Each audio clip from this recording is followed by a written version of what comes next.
What's up, film fans? Darren here. Thank you for joining another episode of #filmstock tryouts. The last one was Reflx Lab 100D, and this one is Reflx Lab Pro 100. So let's not get confused.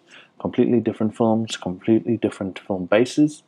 And speaking of film bases, let me just get out the negative so I can show you something about this particular film base, which is quite important in terms of the film and what images you'll get out. This is how I archive my film. I've got this fancy little folder and file. So how do you archive your film? I hope you do. That's one of the great things about film, is that technology, if anything does happen where we lose all our access to technology, or technology just fails somehow, like there's a, I don't know, is it EMP attack or something like that, where like the internet is destroyed and hard drives and stuff fail, negatives remain. So let me try find my Reflx Lab negatives, and this particular film I shot in Suzhou and here in Wuxi, and I think a little bit in Shanghai. But yeah, I developed it myself. One of the original first rolls of film that I developed myself, and I developed it in Bellini Foto's C41 kit. So I developed it in C41 chemicals. I think I've gone past it, and yeah, it was actually quite daunting at first to start developing film myself, but actually I really enjoyed it after that. Enjoy having that satisfaction of knowing I've done it myself. Okay, here we go. So I found the negatives, and what I'm going to do is pull them out. So here's the Reflx Lab Pro 100 negatives, and then I'm going to see what's this. Here we go. Here's the Reflx Lab 100D negative, so from the previous video. So you can see the difference there. This has an orange base to the negative. The negative itself is a bit orange, and then this one is clear, or slightly magenta in my negatives. So that's quite important, and I'm going to tell you why now. It's an important factor to know, because the negative clear base, or the clear, well, that's the same thing, the clear negative base means that when you scan your film, you don't have to do, the software isn't required to do anything to the colors when all you have to do is invert. So some film scanners might not be able to do that, and when they process it, they might process it weirdly because of that clear base. So you would just have to obviously trust your lab. They would know what they're doing. But if you're scanning it yourself, like I scanned with my Sony mirrorless camera, you have to take that into account, that when inverting, you just have to invert. You don't have to do anything to get the colors to what they would look like naturally. It already is that. And also, from what I've read, there are other brands that also, actually, sorry, let me first introduce what the film is and what it's based on or made from. So yeah, it's you obviously know it's Reflx Lab Pro 100. That's the canister, which I really love. The aluminium canisters, I said that in the previous video, but this is the roll, and what I really love is that they produce an aluminium roll. So anyway, yeah, Reflx Lab, what they've done is they've taken Kodak Aerocolor 2460, which is an aerial surveillance film, not to be confused with Aerochrome, which is also an aerial surveillance film, but Aerochrome is a false color film. So the colors aren't accurate and true to life. Aerocolor is a true color film, and that's that the colors that you get on your images are accurate and true to life. So that's what this is it's respooled Aerocolor film, and Kodak still manufacture Aerocolor, which is quite strange because, I mean, people could just use digital photo cameras or drones to do aerial surveillance, but apparently there's still a demand for it, which is quite cool. So, and they also only sell it in bulk rolls. It's these massive rolls that equate to about 15,000 of these. So I don't think I would buy a roll that big. Although I love shooting film, but I think that's enough to last. So yeah, that's what Reflx Lab does, is they buy those bulk rolls and then just respool it down to 36 images in a roll. So some of my pointers that I have for this film stock. Yeah, the negative base. So something that I encountered with that negative base is I didn't necessarily know that much about it. So when I inverted and put it through Negative Lab Pro, and then tried to color correct in Lightroom, because my negatives were slightly magenta when I scanned them and inverted them through Negative Lab, it kind of gave it a bit of a greenish tint to, because magenta inverted would go to green, and so a lot of the images became or looked green. So I kind of had to figure that out, that you just need to do a straight inversion, and then your colors will be a bit more accurate and you don't have to do any other color adjustments for the film, the images to look IRL or true to life, not IRL. So yeah, I'm going to be playing some of my images across here as it goes. What I really enjoy and what I've noticed with the images that I got back is that this film stock has very, very fine grain. It shows up in the shadows, obviously, but for the most part, the grain is actually almost non-existent, just in how fine it is.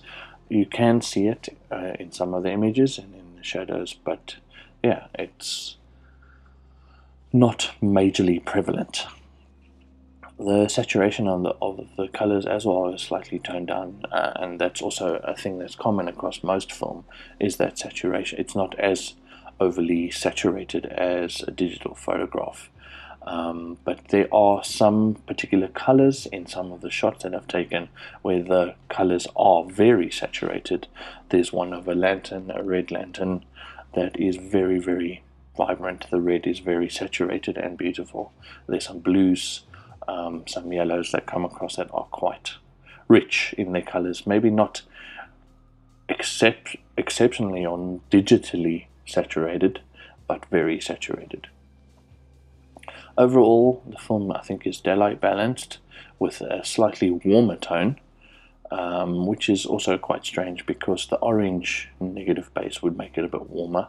But yeah, this with the magenta inverting to a green, you would think that it would be a bit cooler. But yeah, my images do feel a bit cooler, but I think that's also because I was shooting in winter on a day which was quite cool in color temperature. Reflx Lab says that it can be cross-processed with E6 chemicals to produce a color positive film. The other manufacturers and Kodak don't say that it can't, so I'm not sure how that works out. Maybe it can, or at least from what I've read they say that it can't, but yeah, I haven't tried that out yet. I am willing and keen to try that out, so let me know if you'd want to see that. I definitely would. I enjoy positive film. As you may know, I've shot quite a bit of Fujifilm, recently shot a whole bunch of Ektachrome, so yeah. It said it does seem to lean a bit green, it's particularly in the highlights. But yeah, it's not difficult to manage. You can fix that quite easily in post. What I like mostly overall is the beautiful colors. It seems a little bit Fuji-like in the greens, that they're desaturated, but the greens are quite strong and quite beautiful and have just their own look to them. They add something to the images. So I like that. I also like that it seems a little bit glossy, the images, and I think it's great for travel, street photography, landscape photography, documentary. It's a great general use film, obviously with the accurate colors, fine grain. It's medium contrast, so you're not going to see too much within that area. You're going to get enough, but not too much. And yeah, it has a wide dynamic range, which is really cool for general purpose photography. They say between 9 to 10.5 stops of dynamic range, which is very, very useful, getting those colors across a scene, and also strong highlights and shadows. The dynamic range is great for that.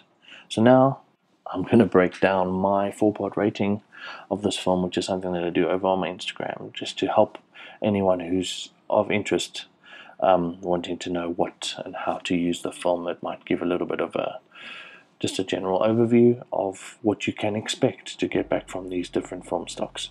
So what I gave for exposure latitude is what I would give for most Kodak films or Kodak based films. Kodak make incredibly good film with wide exposure latitude. I gave this particular film stock 3.5 out of 5, so 2 to 3 stops of exposure latitude. That's what I found. I think probably even 4 out of 5. It's quite a wide exposure latitude, as most Kodak films have, as what a lot of film has.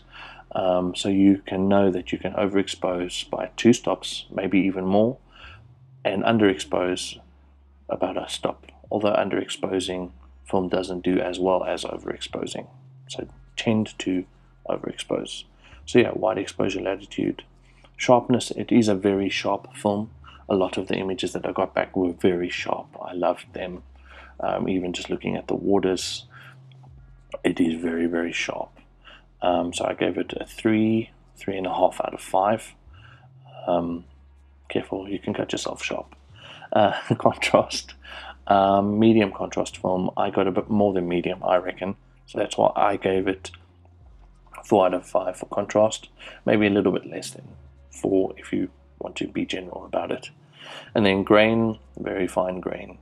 Very, very fine grain, almost not prevalent in a lot of the images, but sometimes it is there. So yeah, that's my 4-part overview. Follow me over on Instagram if you want to see those and go through the images more at your own time. If not, yeah, thanks so much for watching. And now I'm going to be doing some film therapy. I'm going to be sharing some images that I found over on Instagram, or that you shared with me on Instagram or Threads, of this particular film being shot by you guys. And yeah, that's probably one of my favorite parts of doing this, is being able to share other people's work and just see what other people are making and see their lives. So if that's something that interests you, I'd love it if you could share that with me, either on Threads or Instagram or whatever, via carrier pigeon. Share your images. Yeah. Next, I wanted to do lomography color 100 actually for this week, but I still actually need to scan in the rolls, and I haven't had many people share their images with me. So maybe if you have some lomography color 100, I'd love for you to share that my way. So yeah, the Threads and Instagram links will be here somewhere. Thank you so much for everyone who let me use your images. I genuinely appreciate that.